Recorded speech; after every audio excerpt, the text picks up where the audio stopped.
What led you to choose this district? Not only to teach, but also for your kids to learn. Diversity on multiple levels, not just racial diversity.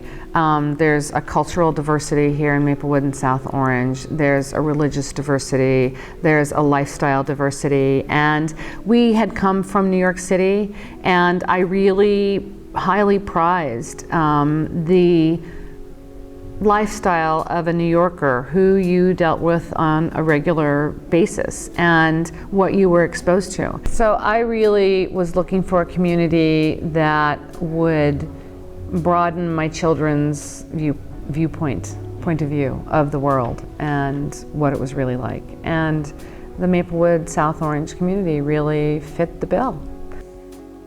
There is a system in the middle schools that is noted and that is in policy. The policy is, available for everyone to see, and the policy describes how we place students based on grades, teacher recommendations, and other factors. There are a different number of levels depending on the subjects, and different number of levels in different grades. Over the years, I've seen the 4s become huge classes.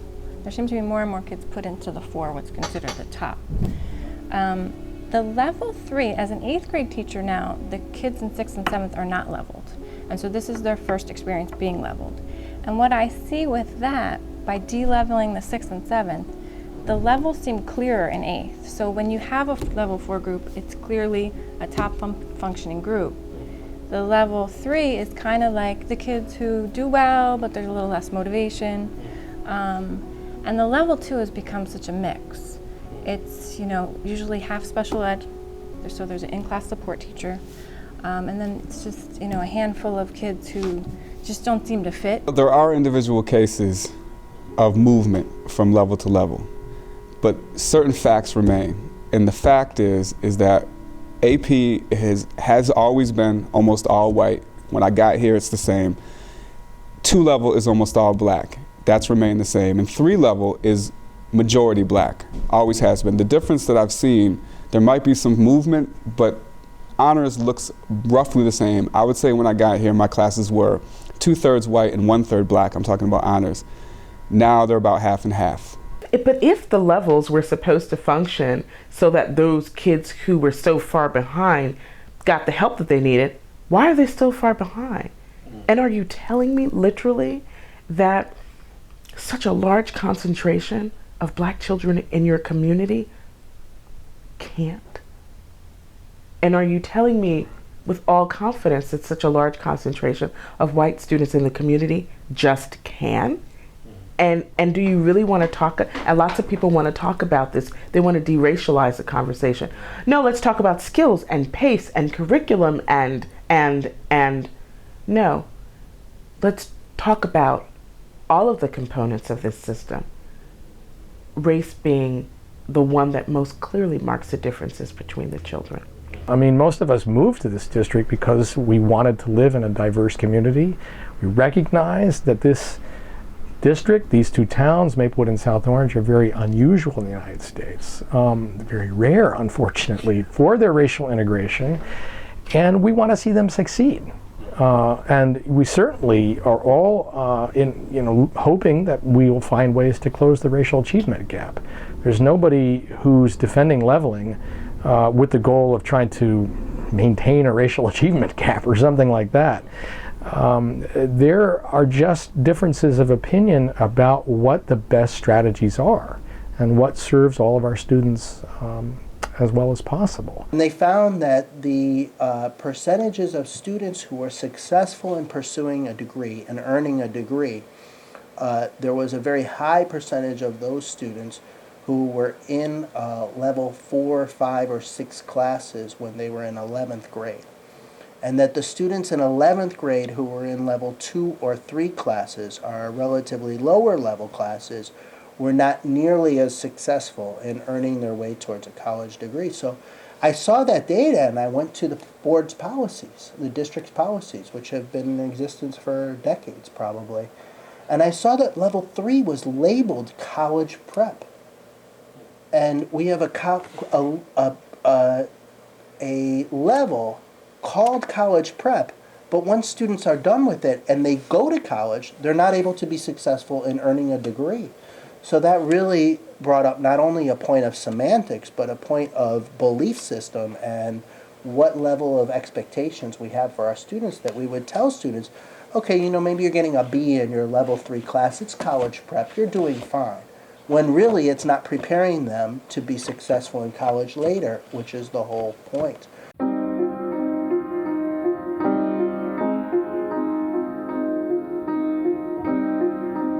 Well, I think before senior year, people talk about it more. But I mean, once senior year hits, people don't really talk about it as much. It's kind of like, whatever level, just get the work done, get to college, worry about college. Personally, I think a lot about not just what needs to be fixed, but just how, because it's so difficult because, when you level in 7th grade, then you're telling half the school that, you're dumb, you're in a lower level. But at the same time, I remember when I got to 7th grade, it was kind of refreshing to be in a leveled class because all of a sudden, all of the kids in my class had done the reading. And when we split into groups, everyone knew what they were talking about in conversation. And so it's hard. I mean, it's a little bit, the teachers take a little bit more time with the students level 3, but level 4 really didn't feel that much different. That's the only thing I really could tell is that the teachers would take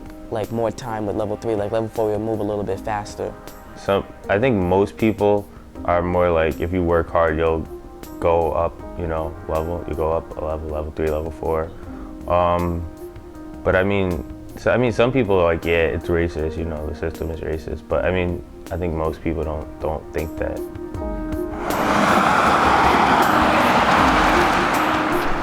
All the upper level students that are in level 4 or level 5 or AP, they are in favor of leveling because they believe that the students that are in level 2 or 3, if they're in the same class with them, it will slow the pace and they won't get as much in as a class that is not mixed. And then all the kids that are level 2 or 3, they believe that leveling shouldn't happen because they believe that they can keep up in a mixed class or in a class of level 4 students. If that's the case, they should just move up to level 4. Exactly. So let's have an honest conversation about this class, right? It's a multi-level. I have 4s, I have 3s, we have 2s, and we have students who need extra support, and who need extra support. So the question is, how are you all feeling about this class and its structure and its pace? And I'm going to start with Josh. As someone who comes from all level 4s, 5s, and APs, I feel this class is too slow. And almost, just a lot of talking, a lot of, slowing down of things. We probably should be done with this play already and on to a 3rd or 4th play by now, if this was strictly a level 4 class, because of there is a difference in pace, and it's not like, myth or anything, it's true, I've seen it. Yes, levels do help separate the students, and multi-levels do help create a different opinion on things, because we certainly have a different opinion than a level 4 class would strictly have. But the thing about it is, each and every student learns differently.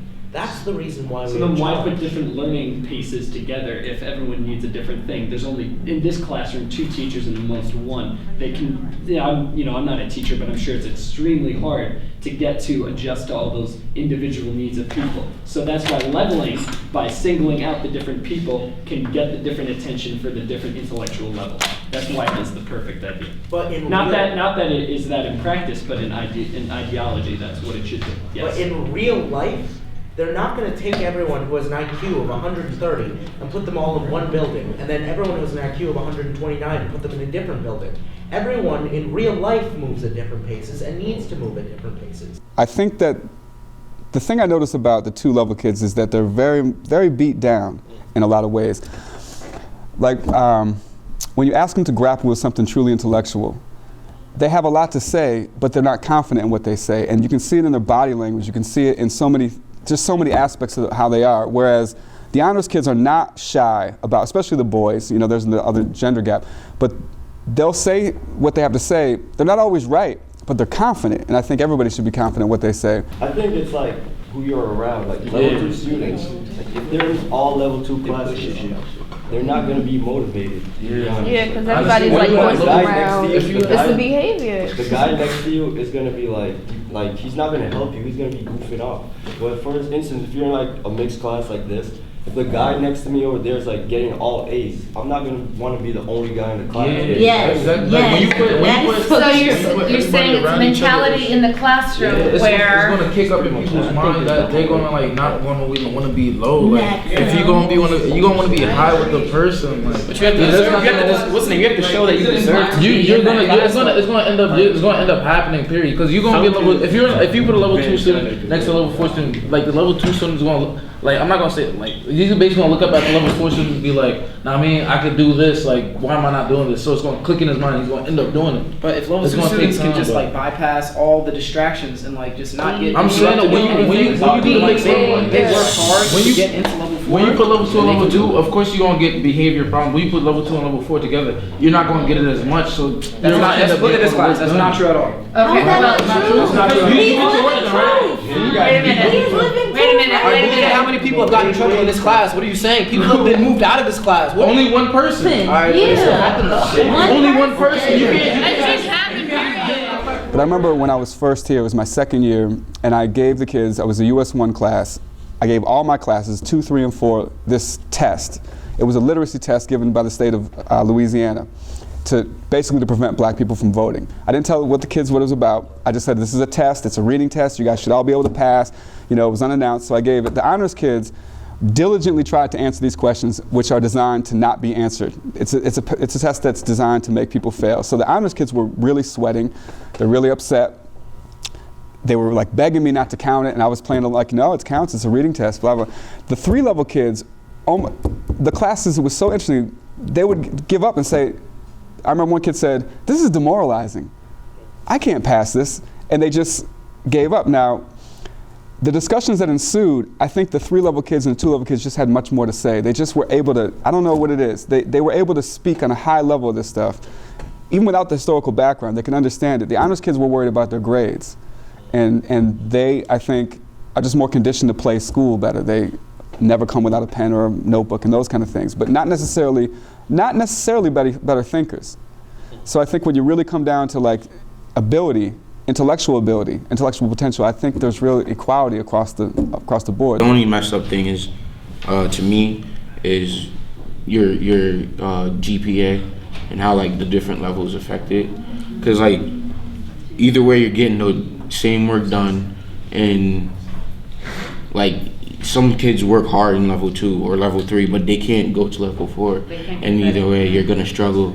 So like it's kind of messed up that you have to work. Yeah, your highest grade is still pretty low at level 2. I was in a class with Shaq in freshman year and sophomore year. I've been requested for level 4 history for twice, and I had A- in that class, and they never gave it to me. But like, I'm doing really good in that class. You remember with all that, and like I'm doing really good in that class. But after a while, I'm like, what's the point of working hard anymore? What was the level of that class? It was 3. Yeah. 3. Well, yeah. After sophomore year. Yeah. After sophomore. You weren't put in the level 4. Yeah. So. Did you ever track down and were you a squeaky wheel with the counseling department? I didn't want to get my mom involved because I was like, I mean, I earned it. Like, why can't I just get it normally? Because like not everybody. I don't want to just get my parents. Because one of the kids in the class was getting a B or a C or something, and all he had to do was complain and get his mom to come in, and they got him in level 4, which he's struggling out. He struggled and had to drop out. I often make recommendations up and then I could forget about it the next fall, but I go and I track those kids down to find out if they really got moved up because they worked hard in my class. They deserve to be moved up and they don't move up. If it is something where the level is being challenged, then yes, that's correct. You need the parent signature. At this point, they've taken levels down to the bare minimum, basically, of just math in 6th grade especially. The de-leveling in 7th has helped us actually clearly level them in 8th, if that makes any sense. So the level 3s years ago was kind of chaotic. And now they do better as a class. They function like just a class of kids who needs a little extra push.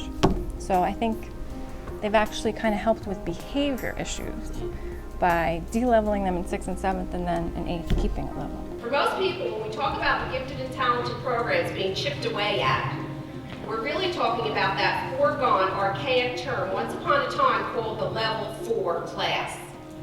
You know, those kids who have been sent downstream with de-leveling into the mixed level 3, 4. But what the Board of Ed didn't quite tell us was not really forthcoming about was that even in this now diluted group, a number of level 2 kids would be thrown in, all in the name of feel-good progressive thinking, ostensibly closing up the achievement gap. The real question, I think, for this community is going to be, is this change, de-leveling in the middle school, and it's likely to go on into at least some classes in 9th and 10th grade, I think, in Columbia High School. Is that going to help close the academic achievement gap? Unfortunately, I doubt that it's going to have much of an effect. I hope I'm wrong, because I think they're obviously going to go forward with it.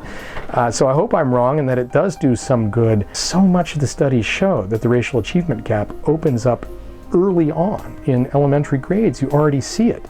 I mean, the district's own data confirms that level assignments, when they started in 6th grade or now in 7th grade, later, whatever grade, if we have any levels at all, they correlate very strongly with the reading levels, the performance of students in math and reading in the 3rd grade even, and 5th grade. And these are not leveled subjects. So it doesn't seem that leveling is causing the gap, if you will. It seems that it's an index, it's picking it up. It's showing that there is a gap. There are a lot of things that did not go well with leveling up in 7th grade last year. I lived through it. What I haven't seen is any proposal about what to do to fix what didn't work. It's really disheartening. I've actually kind of disengaged from it, as I kind of have from news around the world, because I'm so disgusted by the ideologues and the partisanship that seems to be at play, seems to me, in this battle, and of course, in the country at large as well. And I don't think that people are taking a step back to look at the macro picture and say, well, what really needs to be fixed here? We all agree that something needs to be fixed. Let's just throw out leveling, throw out de-leveling. Let's call it something else. Like, let's just get rid of those labels right from the start. And let's look at this curriculum. And is this the right curriculum? And are we teaching it to the kids the right way? I think what the system has created is a cast of kids you can throw away. Because, true ability grouping would give you what you need to move to a level of success. If this is the mark of success, if the honors program is a mark of success, if it is the true mark of college preparedness, what is happening to the kids who are not getting that? Are we just to cast them aside? And I think that's how the levels function currently.